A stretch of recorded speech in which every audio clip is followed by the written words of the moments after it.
From heavyweight champion to preacher, then back to heavyweight champion at the age of 45, becoming the oldest champion in heavyweight history. George Foreman was one of the most fascinating characters in boxing history. But what did he do for MMA? What made Foreman great? You may remember George Foreman as one of the hardest hitters in boxing history, and this is absolutely true. George Foreman, for the time, was a massive individual, standing at 6'3" and weighing 225 pounds. Crazy that in today's heavyweight division, he'd be alongside Alexander Usyk as one of the undersized heavyweights. But if you've had the misconception that George Foreman was just a heavy hitter, think again. Foreman was an advanced practitioner of many complex hand-fighting techniques. This video from the Modern Martial Artist, one of the greatest combat sports channels of all time, breaks down the tactics which Foreman employed in his first stint as heavyweight champion. His full video is amazing and I strongly encourage you to go watch it, but I will do a brief summary. Foreman's style. The most unique aspect of Foreman's style is his long guard. Foreman used this guard to do a variety of things.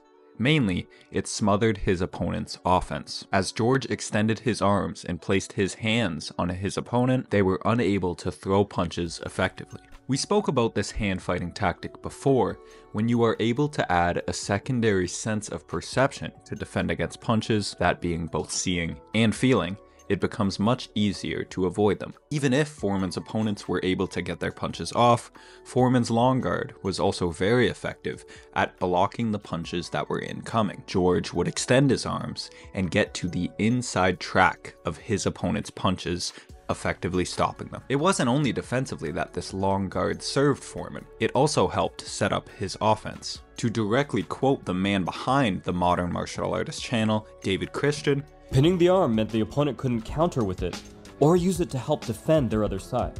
With Foreman understanding that his opponent's offense was restricted, it allowed him to open up with punches that best suited how he was restricting his opponent. His silent impact on MMA.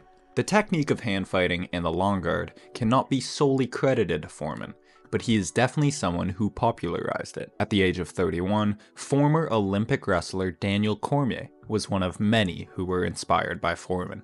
Cormier began his MMA career with the evidence of Foreman's success as an older man as his motivator.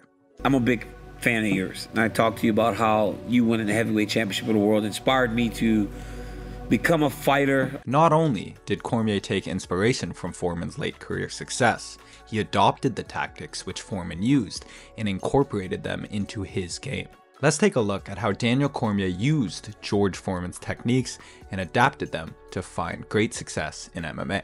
Cormier's style explained. Listed at 5'11", Cormier began his career as a severely undersized heavyweight. With a wrestling background, Cormier's main objective would seemingly be to get the fight to the ground. However, the question Cormier had to answer was how was he going to close the distance on the bigger, superior strikers he would be competing against without getting hit. In Cormier's breakout performance in his 8th MMA fight against Antonio Bigfoot Silva, Cormier used both his speed advantage as well as some hand-fighting techniques to secure a first-round knockout victory. As soon as the fight starts, you can see Cormier's defensive instincts. These are the same instincts which got a lot of his opponents poked in the eye, but it did serve the same purposes of Foreman's usage. With an orthodox opponent, Cormier liked to gauge the distance and control his opponent's lead hand before jabbing. This allowed Cormier to jab, knowing that his opponents couldn't counter with that left hand with either a jab or a left hook. When Silva would look to get his offense started, Cormier would interrupt his punches with extended arms on the inside channel. Paired with some halting of Bigfoot's weapons with an open palm, Cormier effectively stopped the offense of Silva and promptly dropped him once, took him down, let him back up, then knocked him out with a beautiful uppercut. Cormier would continue using these tactics throughout his career in both Strikeforce and the UFC. With Cormier being largely known as a commentator and personality nowadays, his career goes extremely underrated. The only blemishes on Cormier's record are his losses to two all-time greats, Jon Jones and Stipe Miocic. Outside of that, Cormier was a simultaneous double champion in the light heavyweight and heavyweight division, becoming the first fighter to successfully claim and defend both belts. There's so much more to break down when it comes to Cormier's style, incorporating his hand fighting into his wrestling, but in the wake of the great George Foreman's passing, it felt right to briefly discuss the legend that he is. Even though Foreman never competed in MMA, he still had a great impact on the sport by hugely inspiring one of the most important athletes in UFC and MMA history.